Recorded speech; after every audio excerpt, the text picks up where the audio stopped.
आप सबका स्वागत है आपके अपने चैनल महाअध्ययन पर। लाइक करें और चैनल को सब्सक्राइब करें। आज हम करने जा रहे हैं वर्कशीट नंबर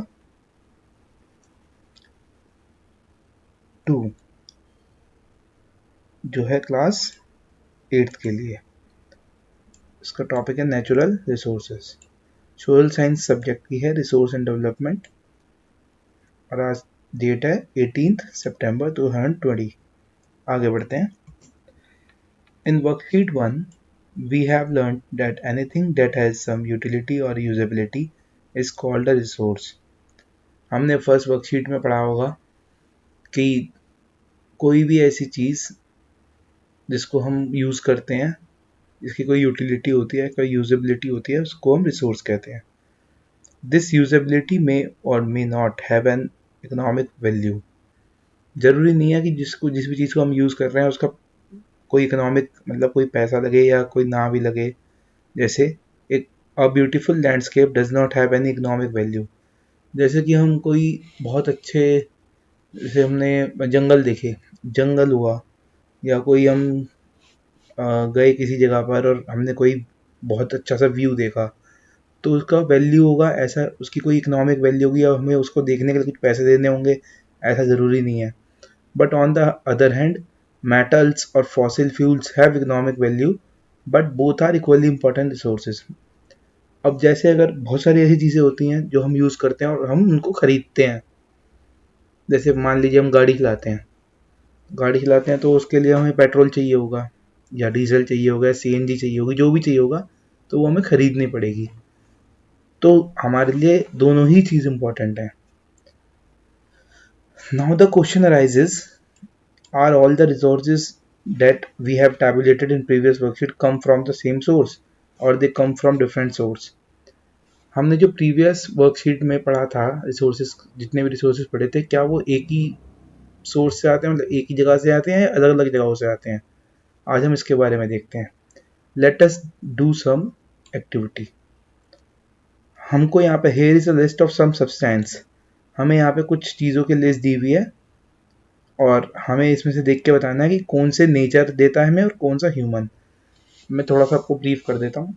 जैसे एग्जाम्पल पहले यहीं से देख लेते हैं। Soil, toy, vehicle, forest, bridge, rail, minerals, इस तरीके से हमारे पास यहाँ तक हमें दिया हुआ है। अब हमें बताना यह है, जैसे सॉइल है, सॉइल जो है वो हमें नेचर देता है। अब जैसे टॉय है, टॉय मतलब खिलौने, खिलौने तो इंसान बनाता है ना, तो हमें मेड बाई ह्यूमन लिखा है ना, ये मेड बाई ह्यूमन, खिलौने इंसान बनाता है। अब व्हीकल है, व्हीकल जो होगा वो इंसान बनाता है। फॉरेस्ट है, जंगल जो होता है वो नेचर देता है हमें। इसी तरीके से हम सबको छाटेंगे और जहाँ जो चीज़ें हमें नेचर से मिलती हैं, जो चीज़ हमें कुदरत से मिलती है, वो यहाँ लिखेंगे, और जो चीज़ हम लोग बनाते हैं, जो ह्यूमन बनाते हैं, उनको हम यहाँ लिखेंगे। तो मैंने ये आपके लिए कर दिया है।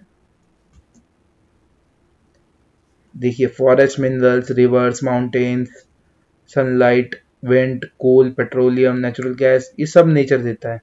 और जो ह्यूमन क्या देता है, ह्यूमन जो है, हम लोग क्या करते हैं, व्हीकल बनाते हैं, ब्रिज बनाते हैं, रेल बना ली, रोड बना लिए, बिल्डिंग बना ली, फर्नीचर बना लिए, हम लोग ये सब बनाते हैं। अब हम नीचे चलते हैं, आगे बढ़ते हैं। What did we notice about the substances we write in first column of table? जो हमने यहाँ पर ये substances लिखे हैं, हम इसमें क्या नोटिस करते हैं? Are they useful to us? हमसे पहला क्वेश्चन पूछा गया, क्या ये हमारे लिए ज़रूरी है, हाँ या ना? अब आप बताइए, क्या सनलाइट हमारे लिए ज़रूरी नहीं है? क्या विंड हमारे लिए ज़रूरी नहीं है?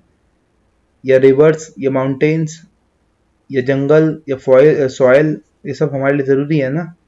अभी हमने ऊपर पढ़ा था, हमारे लिए सब कुछ ज़रूरी है, चाहे वो ह्यूमन बना रहा है, चाहे वो नेचर बना रहा है। तो yes. What is the common in all the substances? इन सब चीज़ों में क्या कॉमन है? Gift from nature or made by man? देखिए, जो मैंने आपको यहाँ पर दिखाया, ये चीज़, जो ये सारी चीज़ें हैं, ये सब नेचर ने बनाया, नेचर से मिला। और ये सब चीज़ें जो हैं, ये मनुष्य ने बनाया। पर एक चीज़ बताइए, मनुष्य ने बनाया, अगर मनुष्य मनुष्य कुछ भी बना रहे हैं तो वो भी चीज इन कुछ ना कुछ चीजों से बना रहे हैं, पर हमसे यहाँ पे फर्स्ट कॉलम के बारे में पूछा गया है। फर्स्ट कॉलम हमारा ये वाला है कि इसके अंदर जितनी भी चीजें हैं इसमें क्या कॉमन चीज है। इसमें कॉमन चीज ये है कि हमें ये सारी चीजें नेचर से मिली हैं। ये लिखा है ना, ऑब्टेन्ड फ्रॉम नेचर, हमें ये सारी चीजें नेचर से मिली हैं। आगे बढ़ते हैं। अब हमें यहाँ लिखेगा व्हाट कैन वी कंक्लूड। अब ये हम हमसे पूछा गया कि हम क्या मतलब इसको कंक्लूड क्या करें। तो हमने कंक्लूड का मतलब होता है कि आप फाइनली आपने क्या डिसीजन लिया, क्या आप सोच रहे हैं इसके बारे में। तो हमने ये सोचा nature is equipped with invaluable resources. Nature के पास जो है वो ऐसे रिसोर्सेज हैं जो जिनकी कोई वैल्यू नहीं है। क्या आप जंगल की कोई वैल्यू लगा सकते हैं? क्या आप मिट्टी की कोई वैल्यू लगा सकते हैं? कोई वैल्यू नहीं लगा सकते, पर हमारे लिए सब कुछ जरूरी है। तो बस, और we should use them carefully, और हमें उनको अच्छे से यूज करना चाहिए। चलिए आगे बढ़ते हैं। Some substances are obtained from nature and are used without much modification. Such substances are called बहुत सारी चीजें होती हैं जो नेचर से हमने ली होती हैं। जैसे मान लीजिए बहुत सारी चीजें जो नेचर से आती हैं और उसमें हम कुछ ज़्यादा मॉडिफिकेशन नहीं करते हैं। मॉडिफिकेशन का मतलब होता है उनमें कुछ ज़्यादा बदलाव नहीं करते हैं। जैसे मान लीजिए पहाड़ है, पौधे हैं, जंगल हैं, ये सब चीज़ें हमें नेचर से मिलती हैं, हम उनमें ज़्यादा चेंज नहीं करते हैं, तो हम उनको क्या बोलेंगे? Natural resources. और जो चीज़ों में हम चेंज करते होंगे उनको क्या बोलते हैं? Man made resources. तो हमसे यहाँ पूछा गया है जो चीज़ें नेचर से मिलती हैं और जिनको हम ज़्यादा मॉडिफाई नहीं करते हैं उनको हम क्या बोलेंगे? Natural resources. Now next question, next B part में आते हैं यहाँ पर। Now are all the natural substances same? क्या सारे नेचुरल सब्सटेंसेस एक जैसे होते हैं? Let's find out. Classify the natural substances in the following two categories. अब नेचुरल जो सब्सटेंसेस होते हैं इनमें भी दो कैटेगरी होती हैं। एक कैटेगरी वो होती है जो नेचर से मिलता है और बहुत जल्दी रिन्यू हो जाता है। जैसे मान लीजिए पेड़ पौधे हैं, हमने पेड़ लगाया तो 10 साल में, 20 साल में, 50 साल में बड़ा हो जाएगा। पर कुछ चीज़ें ऐसी होती हैं जिनको हजारों साल लगते हैं, पता नहीं कितना समय लग जाता है उन चीज़ों को सही होने में, उन चीज़ों को दोबारा रिन्यू होके आने में। अगर हमने कोई पेड़ काटा तो उसको हम अगर नया पेड़ लगा देंगे तो 10-20-50 साल में वो उग जाएगा, बड़ा हो जाएगा, 100 साल में बड़ा हो जाएगा। पर कुछ चीज़ें जो हजारों सालों में जाके दोबारा आती हैं हमारे पास, जैसे कि मिनरल्स। अब जैसे हम यहाँ पर देखते हैं जो चीज़ें कम टाइम में रिन्यू हो जाती हैं, सॉइल, फॉरेस्ट, सनलाइट, एयर।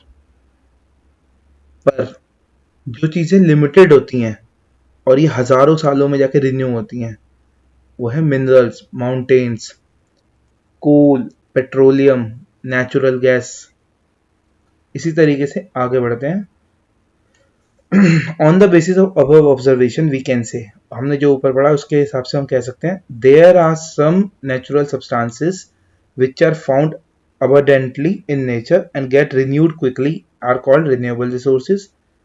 अभी मैंने आपको बताया ना कि बहुत जो जल्दी रिन्यू हो जाती हैं उनको हम क्या कहते हैं? Renewable resources.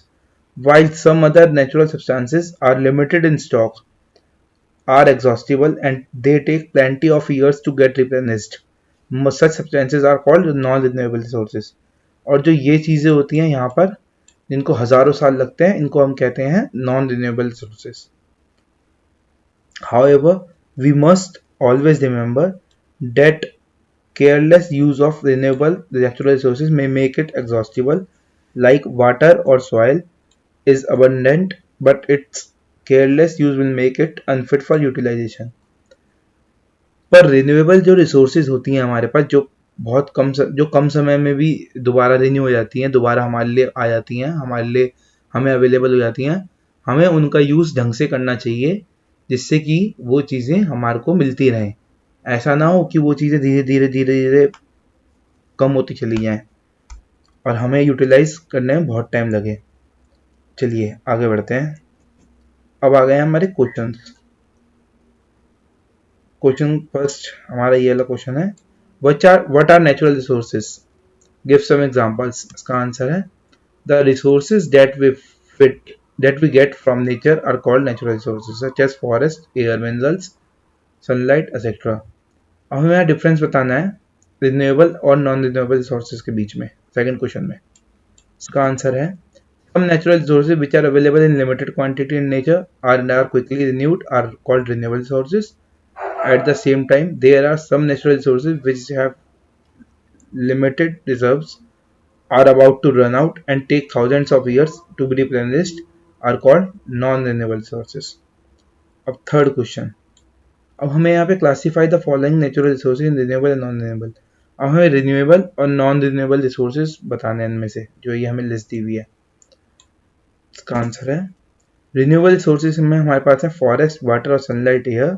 नॉन रिन्यूएबल है हमारे पास कोल, आयरन, पेट्रोल। अब हमारा जो फोर्थ क्वेश्चन है इसमें लिखा है write an imaginary short story on life after all the sweet water sources get exhausted from earth. अब हमें एक शॉर्ट स्टोरी, एक छोटी सी स्टोरी लिखनी है। इसका टॉपिक है ये वाली जो स्टोरी है आप लोग सब अपने आप लिखेंगे, अपने आप अपनी कॉपी में अपने आप बना के, क्योंकि इमेजिनरी है, सब बच्चे अपने अपनी सोच के अपने आप लिखेंगे। Life after all the sweet water sources get exhausted from earth.